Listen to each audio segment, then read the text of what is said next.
Right breaking news చూస్తున్నాం. పల్నాడు జిల్లాలో దారుణం చోటు చేసుకుంది. ఆస్తి వివాదాల నేపథ్యంలో కూడా సొంత సోదరులిద్దరిని కూడా సోదరి హతమార్చింది. అయితే ఆలస్యంగా బయటకు వచ్చిన ఈ ఘటన మొత్తం పల్నాడు జిల్లాని కూడా హడలెత్తిస్తుంది. సొంత ఇద్దరి సోదరుల్ని కూడా హతమార్చింది. మరి దారుణంగా కూడా వారిని చంపేసింది. అయితే దీనికి సంబంధించిన మరిన్ని డీటెయిల్స్ మా ప్రతినిధి ఫోన్ ఇన్ ద్వారా అందిస్తారు. సాయి, చెప్పండి.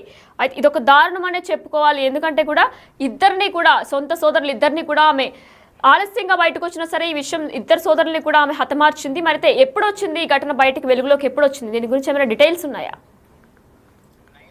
పల్నాడు జిల్లా నసరాపేట నకరకల్లు మండలంలో జరిగినటువంటి ఈ సంఘటన అనేది సభ్య సమాజం అనేది తలదించుకునే పరిస్థితి ఉంది అనే విధంగా చెప్పొచ్చు. ఎందుకంటే సొంత తోడబుట్టినటువంటి అన్నని తమ్ముడిని మహిళ హతమార్చడం అంటే అది కూడా ఓన్లీ డబ్బు కోసం, డబ్బుపై ఉన్నటువంటి ఆశతో వాళ్ళిద్దరిని కూడా చాలా కఠినమైనటువంటి పరిస్థితుల్లో వాళ్ళిద్దరిని కూడా చంపినటువంటి పరిస్థితి ఉంది. అన్నని మెడకి చిన్ని వేసి బిగించి మరీ చంపటం, తమ్ముడిని ఏమో కాలువలో పడేసి చంపేసినటువంటి సంఘటన చూస్తే అక్కడ ఉన్నటువంటి వాళ్ళంతా కూడా చలించిపోతున్నటువంటి పరిస్థితి ఉంది. ఇలాంటి మహిళ మా మధ్య ఇన్ని రోజులుగా ఉందా అనే విధంగా కూడా అక్కడ స్థానికంగా ఉన్న వాళ్ళు కూడా వాళ్ళ యొక్క ఆవేదన వ్యక్తం చేస్తున్నటువంటి పరిస్థితులు ఉన్నాయి.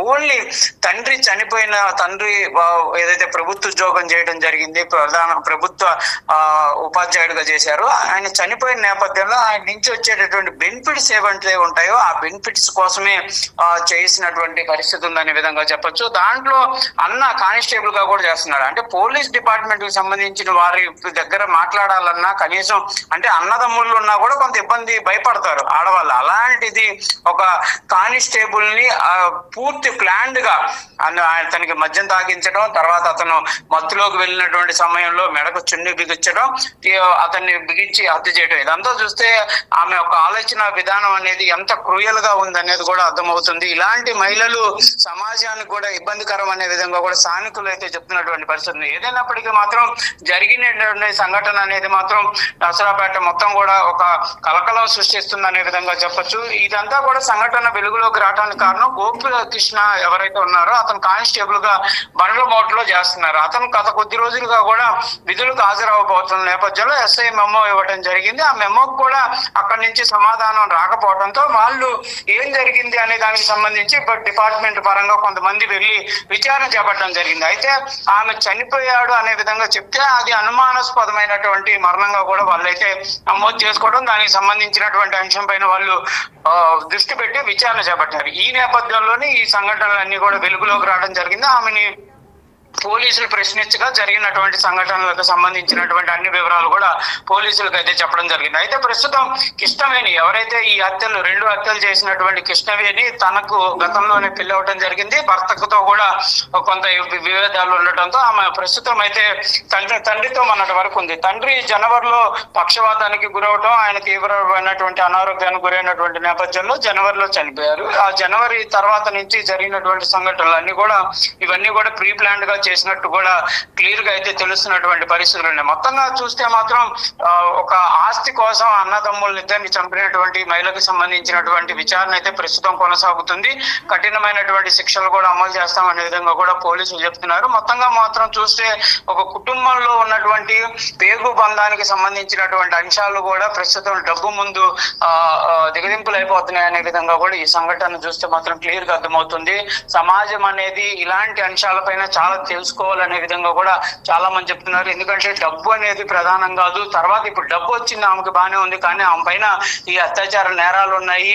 దాంతో పాటు మరో వ్యక్తితో ఆమె ఉంటున్నటువంటి పరిస్థితి ఉందనే విధంగా కూడా ప్రస్తుతం వెలుగులోకి వస్తున్నటువంటి నేపథ్యంలో ఆమెకి చాలా ఇబ్బందికర పరిస్థితులు ఉంటాయి. అదే కనుక ఎవరైతే సోదరులతో కనుక కలిసి ఉంటే ఆమె జీవితం కూడా చాలా బాగుండేది కదా అనే విధంగా కూడా చాలా మంది చెప్తున్నారు. పోలీసులు అయితే ఈ కేసుకు సంబంధించి దర్యాప్తు అంతా కూడా పూర్తి చేసి ఆమెకి కఠినమైనటువంటి శిక్ష పడే విధంగా కూడా అమలు చేస్తామనే విధంగా కూడా చెప్తున్నటువంటి పరిస్థితులు ఉన్నాయి.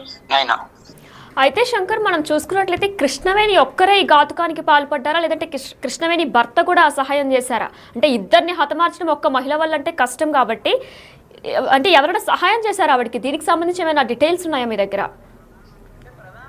కృష్ణవేణి తన భర్తకు దూరంగా ఉండటం, మరో వ్యక్తికి దగ్గర అయినటువంటి పరిస్థితులు ఉన్నాయనే విధంగా ప్రస్తుతం విచారణలో తెలుస్తుంది. అయితే ఈ హత్యల్లో అతని పాత్ర ఉందా లేదా, ఏమే ఒంటరిగా ఇది చేసింది అనే కోణంలో కూడా పోలీసులు విచారణ చేపడుతున్నారు. అయితే అన్న ఎవరైతే గోపీకృష్ణని చంపినటువంటి సంఘటనలో మాత్రం క్లియర్ గా ఒక కృష్ణవేణి ఉన్నట్లు కూడా పోలీసులు గుర్తించారు. అంటే అతను మద్యం మత్తులోకి వెళ్ళిపోయి అతను స్పృహలు లేనటువంటి సందర్భంలో ఆ ఘాతుకానికి పాల్పడింది అనే విధంగా కూడా పోలీసులు అయితే గుర్తించడం జరిగింది.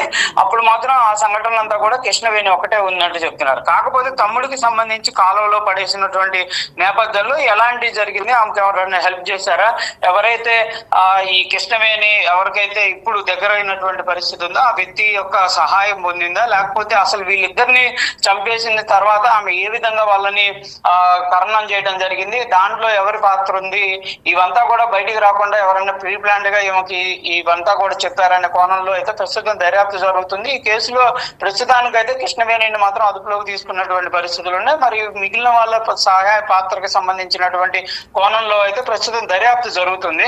అతని పాత్ర ఏంటి, ఉందా లేదా అనే కోణాన్ని బట్టి అతను కూడా ఈ కేసులో ఇన్వాల్వ్ చేసేటటువంటి అవకాశాలు ఉన్నట్లు చెప్తున్నారు. ప్రస్తుతానికైతే కృష్ణవేణిని విచారణ చేపడుతున్నారు. అసలు నిజంగానే డబ్బు కోసమే ఇలాంటి సంఘటన జరిగిందా, తండ్రికి సంబంధించి నిజంగానే పక్షవాతం నేపథ్యంలోనే అతను చనిపోవడం జరిగిందా, లేకపోతే అది కూడా ఏదైనా ప్లాంట్ గా జరిగినటువంటి పరిస్థితులు ఉన్నాయన్న కోణంలో కూడా ప్రస్తుతం అయితే విచారణ జరుగుతున్నటువంటి పరిస్థితులు ఉన్నాయి. నైనా రైట్ శంకర్, మనం చూసుకున్నట్లయితే ఆయన తండ్రి పక్షవాతంతో మృతి చెందారు. అయితే పౌళరాజు ఒక గవర్నమెంట్ ప్రభుత్వ ఉద్యోగి అని కూడా చెప్తున్నారు. మరి ప్రభుత్వ ఉద్యోగం కాబట్టి ఆస్తి వివాదాలతో పాటు బెనిఫిట్స్ కూడా ఎక్కువ వస్తాయి అనే అత్యాశతోనే ఈవిడ ఘాతుకానికి పాల్పడ్డారా?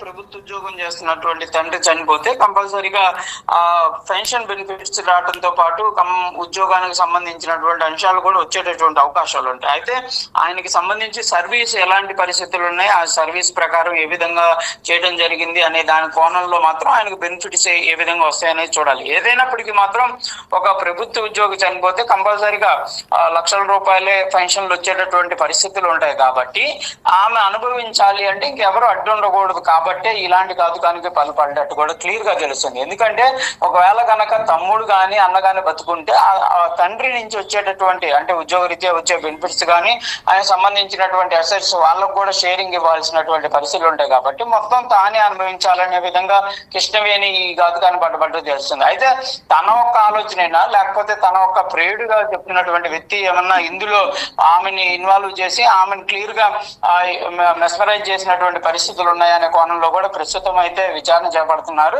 ఏదైనా కూడా ఒక అంశం తండ్రికి సంబంధించిన బెనిఫిట్స్ అంశంలోనే జరిగిందనే విధంగా చెప్తున్నారు. అయితే ఇక్కడ ఇంకో అంశం ఆమె మరి ఏ విధంగా చేసిందనే దానికి సంబంధించి అన్నకు కూడా ప్రభుత్వ ఉద్యోగం, పోలీస్ కానిస్టేబుల్ అంటే అతను కూడా ప్రభుత్వ ఉద్యోగం చేసుకుంటాడు. అతను ఇబ్బంది పెట్టేటటువంటి పరిస్థితులు కూడా ఉండవు.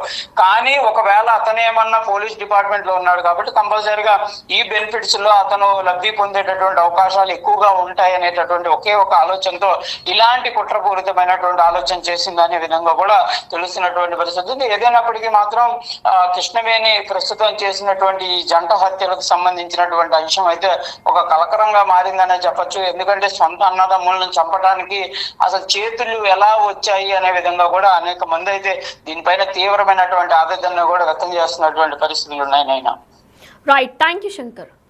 ఎస్, మనం చూసుకున్నట్లయితే కూడా ఒక బ్లడ్ రిలేషన్, ఒక రక్త సంబంధం ఉన్న సోదరి ఇద్దరు తమ్ముళ్ళు అంటే ఒక అన్నయ్యని ఒక తమ్ముడిని ముగ్గురిని కూడా హతమార్చింది. ఆలస్యంగా వెలుగు చూసిన ఈ ఘటన దారుణం అని చెప్పుకోవాలి. ఎందుకంటే కూడా కేవలం ఆస్తి కోసం తన తండ్రి ఒక ప్రభుత్వ ఉద్యోగం చేస్తూ ఉండేవారు. అయితే పక్షవాతం కొద్ది ఆయన కొంతకాలం క్రిందే మృతి చెందారు.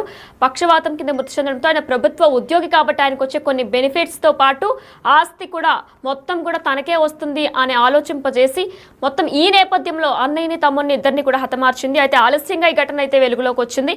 అన్నయ్య ఒక ప్రభుత్వ ఉద్యోగి కావడంతో, ఒక పోలీస్ కానిస్టేబుల్ కావడంతో కూడా రోజు విధులకి రాకపోవడంతో ఏం జరుగుతుంది, ఎందుకు రాలేదని చెప్పేసి విచారణ చేయగా ఈ ఘటన అనేది బయటకు వచ్చింది. అయితే దీనిపై అసలు కృష్ణవేణి గత కొంతకాలంగా కూడా భర్తకి దూరంగా ఉంటూ వేరొక వ్యక్తితో సంబంధం పెట్టుకుంది. వారిద్దరూ కలిసే చేశారా లేదంటే తిన వెనక ఇంకెవరైనా ఉన్నారా అనేది కూడా ఇంకా